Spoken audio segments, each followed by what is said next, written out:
En mai, fais ce qu'il te plaît. Le podcast Not So Boring French du mois de mai vous invite à l'aventure avec Philippe, qui va nous parler de sa passion pour la voile et de sa traversée de l'Atlantique. Alors, larguons les amarres et partons à la découverte. Bonjour Philippe. Bonjour. Pour commencer, peux-tu nous dire de quelle région de France tu viens et depuis combien de temps habites-tu à San Diego ? Je suis né à Marseille, j'ai grandi dans le Midi et ça fait à peu près une 30aine d'années que je suis à San Diego. À quel âge as-tu découvert la voile ? Découverte de la voile était un accident il y a à peu près une 15aine d'années où lors d'un barbecue, un ami, très grand ami maintenant avec qui je navigue beaucoup, qui s'appelle Nicolas Jonville, m'a proposé de le joindre pour la première de ces étapes pour amener un bateau de San Diego jusqu'à très loin. Qu'est-ce que tu aimes le plus dans ce sport et qu'est-ce que tu aimes le moins ?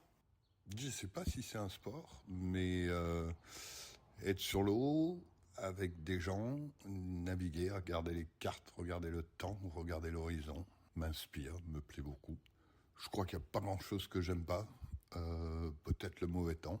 D'accord. Fais-tu ou as-tu déjà fait de la compétition ? Non, j'aime pas ça. Enfin, j'ai participé à 2 régates avec des amis et c'est une autre sorte de voile que je n'aime que je n'aime pas. Je préfère les longs voyages. Tu as déjà beaucoup navigué. Dans quelle mer ou quel océan es-tu allé ? Alors, le Pacifique, on a abordé les côtes donc depuis San Diego jusqu'au canal de Panama. Le golfe du Mexique, puisque du Panama, on est remonté dans le nord des Caraïbes, les BVI, les îles Vierges britanniques et américaines. J'ai navigué en Méditerranée, puisqu'on a amené un bateau depuis l'Adriatique jusqu'à Gibraltar, et l'Atlantique, puisqu'on a aussi traversé l'Atlantique.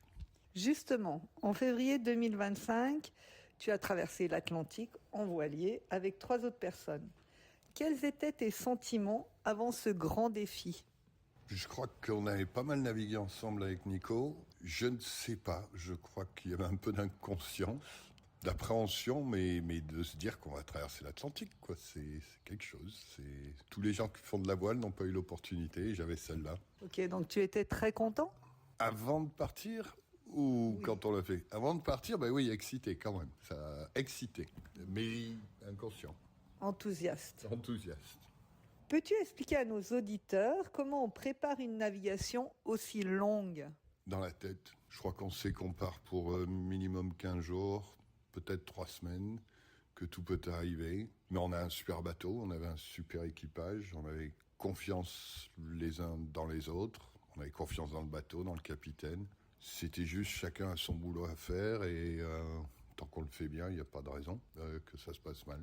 Et au niveau de la nourriture, vous avez pêché, vous avez manqué d'eau, comment ça se passe ?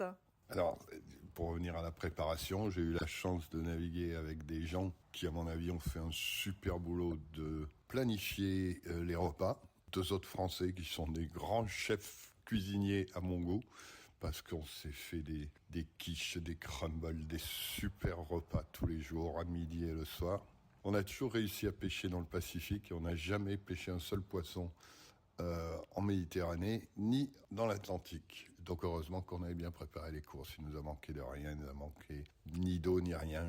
C'était juste parfait. Comment ça se passe la vie à bord ?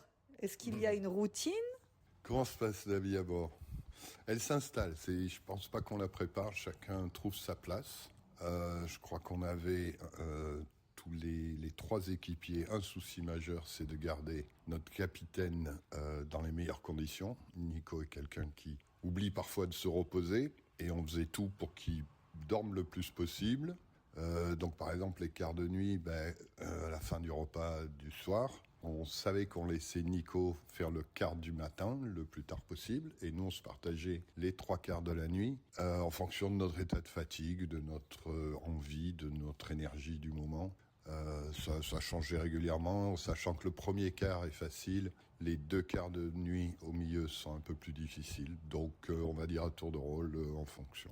Parce que vous dormez un peu, vous vous réveillez et vous redormez après pour les quarts du milieu ? Oui, donc on faisait des quarts de 3 heures si ma mémoire est bonne. Donc on va dire de 10 heures à 1 heure, de 1 heure à 3 heures, de 3 heures à 6 heures. Et ensuite Nico prenait le 6 à...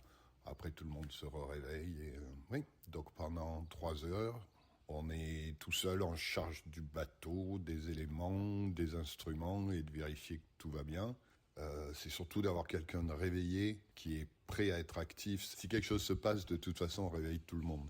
Mais au moins, cette personne, elle est déjà prête. C'est comme ça que je conçois un quart. Est-ce que il y a eu des moments monotones où vous avez rencontré, croisé d'autres bateaux, vous avez vu des animaux marins, vous avez... voilà.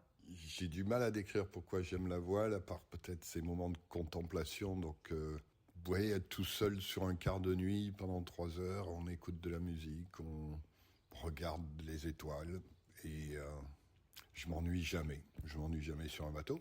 Après, il y a tout le temps des choses à réparer. Il y a la lessive à faire, il y a préparer à manger, il y a changer les voiles, il y a toujours quelque chose à faire. Le corps se fatigue avec le temps, beaucoup plus vite. Donc des siestes, se reposer, s'allonger, prendre un bouquin. Mais non, moi, m'ennuyer sur un bateau, je m'occupe avec les mains, je fais autre chose. Non, je m'embête jamais.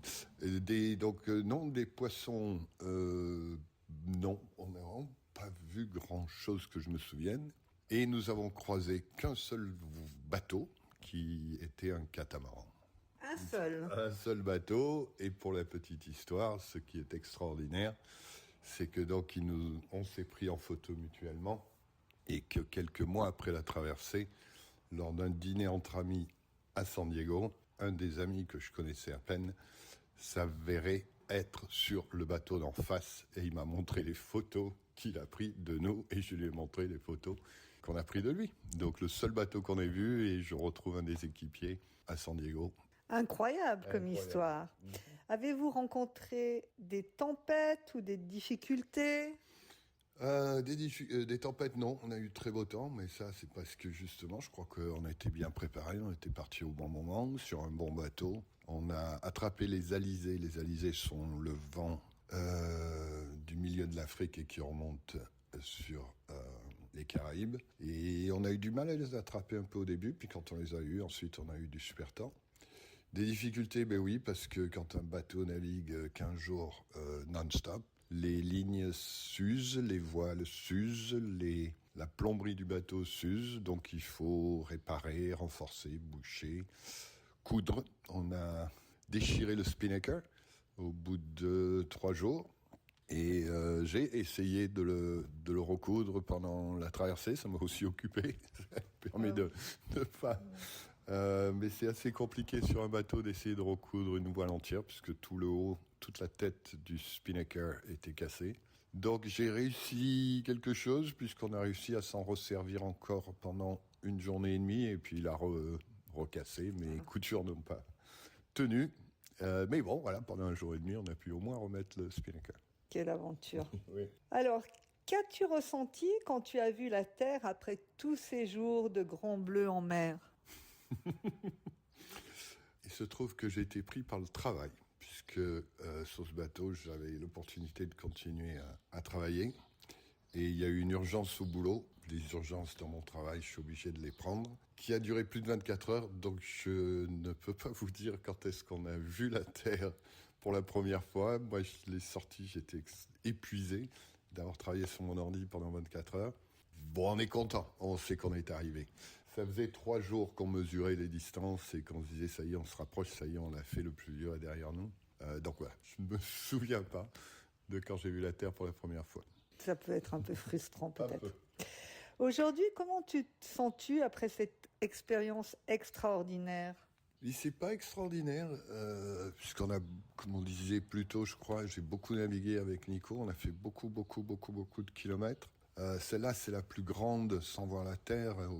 C'est une de plus. Elles ont toutes leur charme, elles ont toutes leurs différences. Tout s'est tellement très bien passé que j'ai pas d'histoire forte à raconter, si ce n'est les liens avec les gens, les liens avec le bateau, les liens avec la mer, avec les éléments avec le ciel, avec les étoiles, qui enrichissent, mais extraordinaire, c'est pas le mot que j'utiliserais. Un dernier mot pour donner envie à nos auditeurs d'essayer la voile. C'est passionnant parce que tu disais un sport au début. Je ne le vois pas comme un sport, c'est plus un état d'esprit. Quand on monte à bord, on peut tout laisser ce qui reste à terre. On s'occupe que des camarades, que des autres gens sur le bateau. On s'occupe du bateau et on s'occupe du vent, du temps, que tout se passe bien. C'est une harmonie, c'est une harmonie naturelle entre les gens et les éléments. Et je crois que moi, c'est ce que j'adore. Merci Philippe de nous avoir emmenés au large grâce à ton témoignage. Merci à vous. Merci à vous de nous avoir écoutés. Donc, c'est déjà la fin de notre podcast. Nous espérons que vous avez ressenti vous aussi l'appel du large. N'hésitez pas à nous contacter pour commenter cet épisode ou partager vos expériences de voileux. Et envoyez-nous vos idées pour les prochains sujets. Nous vous souhaitons un bon vent.